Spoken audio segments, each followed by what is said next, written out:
एक बार फिर से आपके साथ एक नई कहानी के साथ। मुझे उम्मीद है ये कहानी भी आपको बहुत अच्छी लगेगी। तो एक व्यापारी अपने व्यापार को लेकर बहुत परेशान रहता था, क्योंकि उसका व्यापार में नुकसान हो रहा था। तो लगातार कर्ज में डूबता जा रहा था और वो संघर्ष कर करके थक चुका था। बहुत मेहनत के बावजूद भी उसे अच्छे परिणाम नहीं मिल रहे थे। तो एक दिन उसने सोचा कि कुछ दिनों के लिए वह सब काम छोड़कर जंगल में चला जाए। वह कुछ दिन अकेले बिताए और अपनी परेशानियों का हल खोजने के लिए मनन चिंतन करे। जंगल में वक्त बिताते हुए उसे हो गए 7 दिन। तो 7 दिन हो गए, लेकिन उसका मन बार बार अब भी संघर्षों पर ही टिका हुआ था। वह बार बार अपने संघर्षों के बारे में सोचकर दुखी हो रहा था। तभी उसे वहाँ एक साधु महात्मा दिखाई दिए, जो उसी जंगल में एकांत में बैठे ध्यान कर रहे थे। साधु के अपने आसन से उठने के बाद व्यापारी उनके पास गया और सारी बातें उनको बताई। तो साधु मुस्कुराते हुए बोले, चलो मैं तुम्हें अपने बगीचे में लेकर चलता हूँ, शायद तुम्हें वहाँ अपने संघर्ष के लिए भी कोई उत्तर मिल जाए।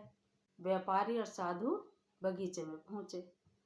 तो साधु ने कहा कि घास से भरी इस हरियाली को देख रहे हो, मैंने यहाँ इसका बीज बोया था ताकि यहाँ हरी हरी घास भी हो जाए और बगीचा भर जाए, और हमने जो गाय पाल रखी हैं उनके लिए भी भोजन की व्यवस्था हो जाए, चारा हो जाए उनके लिए। तो मैंने यहाँ घास के बीज और बांस के बीज लगाए थे। बहुत जल्दी घास जमीन से निकलकर बड़ी होने लगी, लेकिन जिस जगह पर बांस के बीज थे वहाँ कुछ भी हलचल नहीं हुई है। मैंने दोनों जगह ठीक वैसे ही देखभाल की है, दोनों की एक जैसी देखभाल की है, लेकिन बांस जमीन से निकलने का नाम ही नहीं ले रहे थे। हर साल घास और घनी होती जा रही थी, लेकिन 3 साल में बांस के बीज पर कोई असर ही नहीं पड़ा। 5 साल बाद उस बांस के बीज से एक पौधा अंकुरित हुआ और 6 वर्ष होने पर यह छोटा सा बांस का पौधा 100 फीट लंबा हो गया। इन 6 वर्षों में इसकी जड़ें इतनी मजबूत हो गईं कि 100 फीट के ऊंचे बांस को संभाल सके। बांस के 6 साल का यह संघर्ष उसे मजबूत बना रहा है।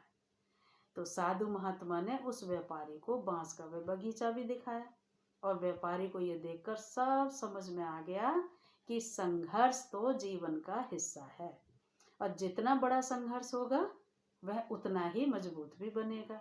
तो व्यापारी अपने व्यापार को बेहतर बनाता हुआ चला गया और अपनी पुरानी गलतियों से सीख लेकर उसने अपने व्यापार में अच्छे परिवर्तन लाए। आज उसका संघर्ष उसे जीतने की हिम्मत दे रहा है। तो संघर्ष हर किसी के जीवन में आता है।